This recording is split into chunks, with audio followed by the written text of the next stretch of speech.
Kai Mantinola at Astin Albiga pinagsasabog ng mga fanay. May ilan kasi nagsasabi na swak sina Andres Mulak at Kai sa kanilang aurahan sa isang award ceremony na inalmahan naman agad ng Astin fanay na nagsasabi walang makakatalo sa chemistry nila ni Andres na anak ni Aga Mulak at Charlene Gonzalez. Correct. Albog. Ito yung PAFTA Awards, di ba, kung saan nanalo si Andres Mulak at saka si Kai Montinola ng Youth Icon Award. Yes, may Diba? category. Oo, may Si category. ano, Actually, alam mo, Andres. ang lakas ng dating nila kasi nandun tayong tatlo, present tayo dyan, di ba? At makikita talaga natin na pinagkaguluhan sila ng mga tao. At nakita natin in person talaga na may chemistry, chemistry talaga din. sila. Na- Kaya, kilig na kilig yung mga fanay. Kaya, siniship sila. Actually, mula nung magkita sila sa Star Awards natin nung March of last year, di ba? Siniship na talaga sila. Yung yung Kai Dress. Yep. Pero at ito ang mapapayo ko sa mga Astres.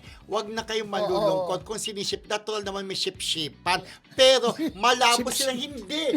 Malabo naman silang maging love team. Oo. Kasi magkaiba sila ng Ng management. Oo. At saka si Astin Albiga at saka si Andres Mulak, talaga sila na yung pinupos na love team. Hayaan nyo nila. Kaya marami nga Pero nakakapansin minsan, na may sa sobrang, chemistry. diba, Rodel, nagyayari naman yun na sa sobrang lakas ng, kumbaga, sa sobrang lakas ng request minsan ng Oo. dalawang tao. Subukan. Kahit na magkaiba sila ng management, nangyayari naman yun kahit Hindi, nung araw, speaking diba? of Kai Montinola, Oo, di ba? oo.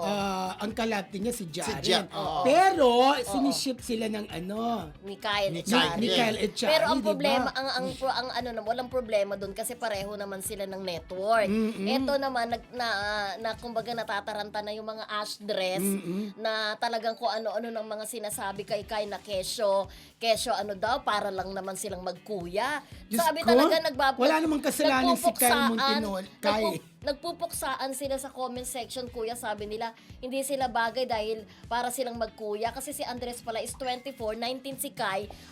Mas lalong din naman daw bagay yung Astin dahil yung Astin daw mas matanda naman daw kay Andres. Kasi 26 na pala si Astin. 26 Oo, na ba? 26 na Eh, pala ba't mga siya. bata? Bata Ano naman Akala yung mo itsura batang niya. itsura. Wala naman problema po sa age. Correct. Kasi si Alexa Ilacad, alam ko, 2 taon din ang tanda niya kay KD Estrada. Oo. Kung bagay naman, di ba?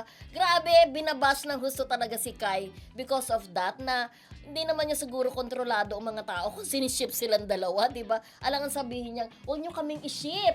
Oh. Kasi di ba hindi lang naman siya kay siniship, kay Andres, kahit nga kay Kyle at Charlie dahil nga magkasama sila doon sa isang show. So syempre mga fan hindi natin maiiwasan, hindi natin masisisi. Pero yun nga, huwag na kayo mag-alala mga Astres. For sure, silang dalawa lang talaga ang love team at hindi na sila paghihiwalay dahil nga unang-una tanggap sila ng mga fan at kumita yung kanilang launching movie, di ba? Correct. Talbog.